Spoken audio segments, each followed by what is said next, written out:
Tiga penghuni rumah di Jalan Tambaksari Selatan 4 nomor 15 Kota Surabaya terjebak pasca rumah ambruk Rabu, tanggal 24 Agustus tahun 2021, sekitar pukul 9 waktu Indonesia Barat. Tiga penghuni yang terjebak di dalam rumah itu adalah Fitri Rina Wulandari, 38, Noval, 14, dan Suwarni, 58. Petugas kepolisian dan tim rescue pemadam kebakaran kota Surabaya mendatangi lokasi untuk mengevakuasi tiga orang tersebut dari dalam rumah.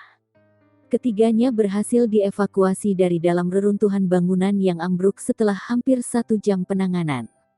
Pertama yang berhasil dievakuasi adalah Noval. Petugas langsung melarikan bocah 14 tahun itu ke RSUD Dr. Sutomo.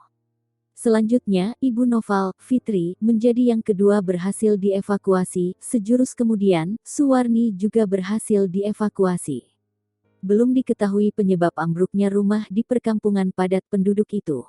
Polisi bahkan memasang polis lain guna mensterilkan lokasi kejadian untuk diselidiki.